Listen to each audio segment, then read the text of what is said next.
At apektado na nga po ng dry spell ang ilang bahagi ng bansa. Kahit hindi pa ma-opisyal na idinedeklara ng Pag-asa na tag-init na. Ang sabi ng isang ahensya sa Amerika, nararanasan ang El Nino sa Pilipinas. Kaya pinag-iingat ang publiko sa heat stroke. At ang mga MMDA traffic constable nga bibigyan ng dagdag na break at meron ng preskong uniforme. Saksi si Steve Dailisa. Dahil sa init ng panahon, kaya nagkabitak-bitak ang lupa sa ilang lugar, tulad sa mga palayan at maisan sa Kidapawan City. Kulang na rin ang patubig kaya naninilaw at nanganganib na mabansot ang mga pananim sa Owas Albay. Habang sa Marcos, Ilocos Norte, di na mapapakinabangan ang ilang palay matapos matuyo ang mga lupa. Bumaba na rin ang level ng tubig sa mga balon. Ganyan na rin ang sinapit na mga poso sa Samal Bataan na humina ang tubig at minsan wala na ngang lumalabas. Dry spell daw ang nararanasan sa ilang bahagi ng bansa ayon sa Pag-asa, kahit pa nga wala pa naman ang tag-init. Yan yung hangin na galing sa silangan. Hindi nawawala yan. Palagi nandiriyan yan. Kaya lang natatalo yan ng airstream na tinatawag dating northeast monsoon at saka southwest monsoon. Kanya lang pag papahina na yung mga monsoon na yan, papasok at papasok yan.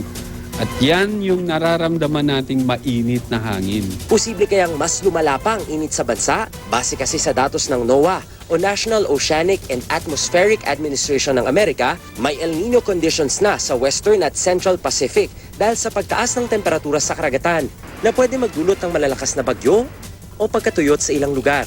Nasa Western Pacific pa naman ang Pilipinas. Sa kabila niyan, wala pang idinedeklarang El Nino sa bansa ang Pag-asa. Base doon sa mga datos na ipinapakita ng mga international monitoring centers, halos nagkaroon ng pag-init, abnormal na pag-init ng temperatura ng dagat ng Oktubre ng last year.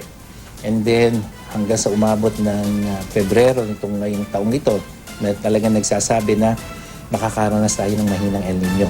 Pero wala pa mang El Nino, tagaktak na ang pawis ng mga traffic constable ng MMDA. Sobrang init po talaga, masakit sa balat nagbabaho na lang ako ng tubig sa pamunas. Sukdulan daw ang init tuwing alas 12 ng tanghali hanggang alas 4 ng hapon.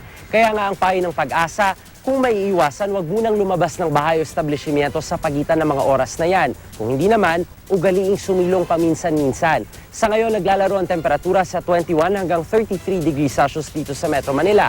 Pero gaya ng mga nakarang taon, posibleng pumalo yan sa 38 degrees Celsius sa mga susunod na araw. Kaya binigyan na sila ng uniformeng shorts, t-shirt at sombrero. Bukod pa sa rarasyonan sila ng tubig at bibigyan ng heat stroke break. Minsan na kasing namatayan ng constable ang MMDA dahil sa heat stroke. May tao naman matitira, hindi sabay-sabay. Karagdagang luwag sa kanila, kesa naman nung magkasakit sila. Kahit sino pwedeng ma-heat stroke, maging alisto sa mga sintomas nito tulad ng mataas na temperatura, panghihina at pagkahilo. Yung nakikita nating disorientation, mga signs yun na naapektuhan na yung cells na kung pababayaan mo at mas maraming cells ng katawan ang maapektuhan, lilitaw and this can result in death. Bukod sa pag-iwas sa anumang sitwasyon na magpapainit sa katawan, ugaliin ding uminom ng tubig para iwas heat stroke.